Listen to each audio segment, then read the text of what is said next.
안녕하세요. 바울이 태풍으로 인해 두려워하는 사람들을 안심시킵니다. 오늘 본문은 사도행전 27장 13절에서 26절입니다. 14절. 그런데 얼마 지나지 않아 그 섬으로부터 유라굴로라는 태풍이 불어닥쳤습니다. 그 섬으로부터란 크레타 섬의 중앙에 해발 2100m나 되는 산이 솟아 있어서 그곳으로부터 남해안 쪽으로 강렬한 북동풍이 불어닥치는 경우가 종종 있었습니다. 유라굴로라는 단어는 동풍과 거친 물결의 합성어이기도 하고 동풍과 북풍의 합성어이기도 합니다. 15절. 배가 폭풍에 휘말려 방향을 잡을 수가 없었습니다. 그래서 우리는 배가 가는 대로 내맡기고 표류하다가 휘말렸다는 것은 사로잡혔다는 뜻으로 폭풍에 의해 이리저리 끌려다니고 있었던 것을 나타냅니다. 표류하다가 이 말은 계속해서 반복적으로 배가 해안선에서 멀어져 점점 넓은 바다로 하염없이 떠내려가고 있었다는 것을 나타냅니다. 16절. 가우다라는 작은 섬 아래쪽을 따라 지나면서 간신히 거룻배를 바로잡을 수 있었습니다. 가우다는 베닉스로부터 남서쪽으로 약 35km 정도 떨어진 곳에 위치하고 있었습니다. 그렇다면 배는 태풍에 떠밀려 베닉스가 아닌 엉뚱한 곳으로 표류해 갔던 것입니다. 가우다 섬 아래쪽으로 밀려왔기에 섬 아래쪽은 북쪽에서 불어오는 광풍을 어느 정도 차단시켰습니다.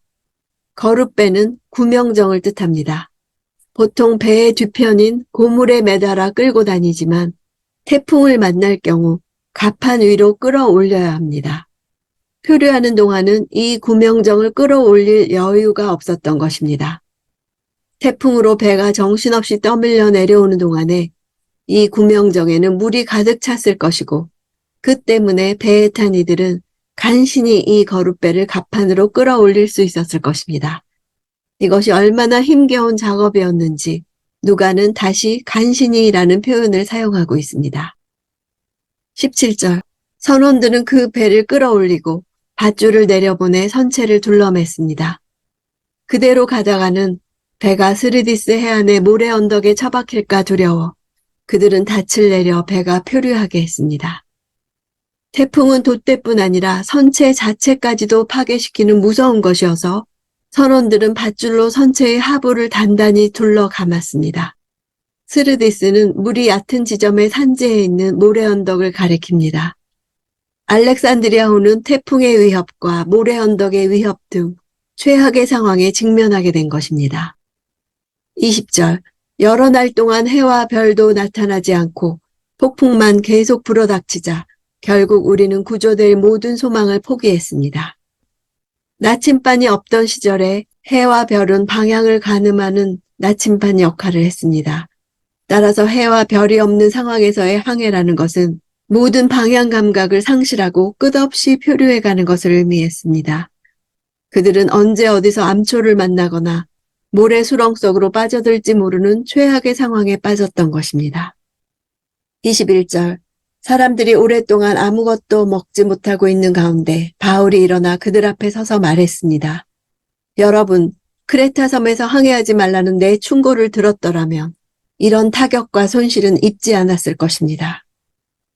오랫동안 먹지 못한 이유는 암흑 속에서 또 높은 파도와 바람 때문에 심하게 일렁거려 모두 뱃멀미로 고초를 겪었던 것입니다.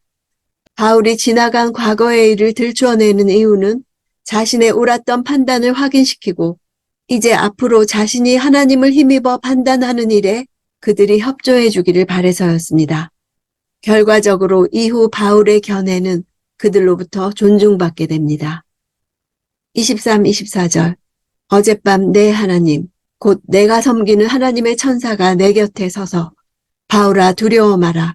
내가 마땅히 가이사 앞에 서야 한다. 그래서 하나님께서 너와 함께 항해하는 모든 사람들의 생명을 내게 맡겨주셨다 라고 하셨습니다. 앞에 왜냐하면이 있어서 안심할 이유를 구체적으로 밝히고 있습니다. 두려워 말라 하는 것은 바울도 두려워했다는 것을 말해줍니다. 이미 자신이 하나님의 위로를 체험했음을 나타내는 것입니다. 하나님의 천사는 바울이 이 태풍에서 살 수 있으리라고 예언하지 않고 바울이 가이사 앞에 서야 한다고 하셨습니다. 그것은 바울의 생존이 그의 사명과 결부되어 있기 때문입니다. 맡겨주셨다는 단어는 값을 받지 않고 거저주다는 뜻입니다.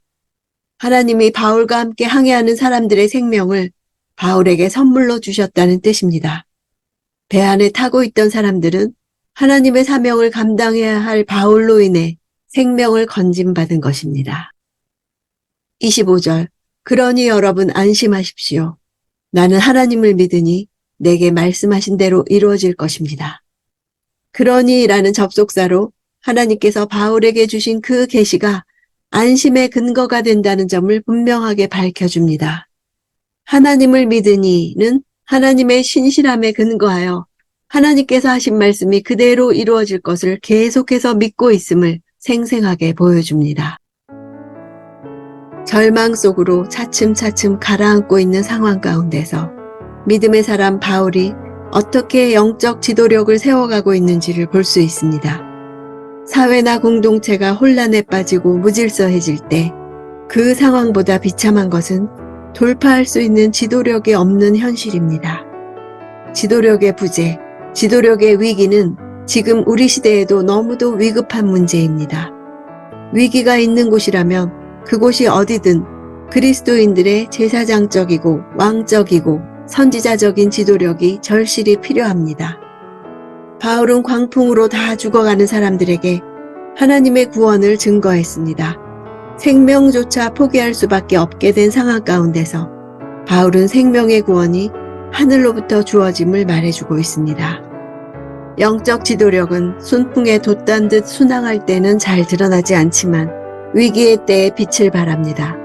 선장과 선주보다 바다의 풍세와 파도의 움직임을 더 잘 알았기 때문이 아니라 바람과 바다를 창조하고 주재하시는 창조주 하나님의 말씀이 있었기 때문입니다.